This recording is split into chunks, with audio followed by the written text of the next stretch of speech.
Hey, this is Stanley Miller back from Miller's Meats Barbecue and Catering here in Findlay, Ohio.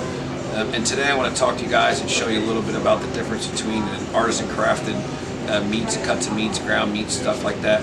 What separates us and the quality of product versus those in the big box stores or your local retail markets. So here's a perfect example we just want to show you when it comes to ground meat, ground beef. When you see ground meat in some of the commercial or the bigger box stores, the ground meat's got the same color all the way through.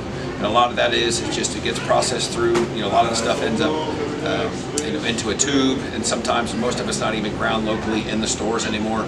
It's done in a factory, in a plant somewhere else, and it's shipped over to the stores. But you can see inside here, when we do the ground meat here, we kind of run through the grinder 2 times is what we like to do. And you can actually see the marbling and kind of the color difference in the meat, so you get little specks of the red and white and all the mix of the fat and all the meat that's in there as well. And it just ends up being a better product that way. A lot of times if you look at the ones in the store, it's the same color all the way through.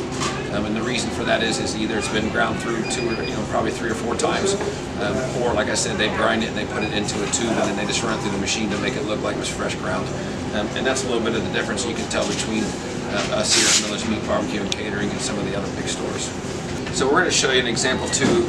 This is a T-bone, kind of borderline porterhouse steak we cut here at Miller's Meat Barbecue and Catering. And the way we trim it, we like to trim up. But a lot of things to look at when you go to the bigger box stores or the grocery stores. Right up usually on this side of the piece of meat here, there's a little tendon, silver skin and tendon. A lot of places leave that on there.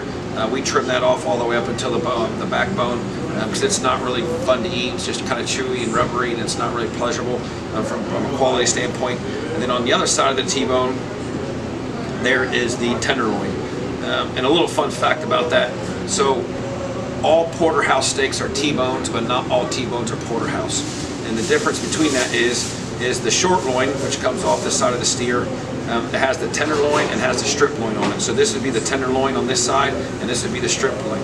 And then down the middle would be the T-bone. That's why they call it the T-bones, because of the shape of the T. And porterhouse steaks have a fillet on it, like this piece of the fillet, or they end up getting a little bit bigger, or even a nice big round piece, which is actually a filet mignon. And as you work down that short loin, then it becomes more into the strip side, or the strip end of it. So it ends up being less and less of the size of the filet mignon, and it's still the strip. So that's most of your T-bones are just your strip steaks. And then what we do from there, on the filet side, a lot of times there's silver skin and all the stuff, or kind of the chain meat that we would peel off anyway, off of the beef tenderloin. We trim that all off here at the meat market, so when you actually cook that steak and you slice it and cut it, almost every piece that you cut off of that is edible except for the bone. And that's how we cut our T-bones here at Miller's Meat Barbecue and Catering. Hey Meat Nation, just want to say thank you for watching our videos, and if you like what you see, please check out our links listed below. Or you can go back and check out some of the previous videos that we put up already. Thank you very much, and just remember, just follow the smoke.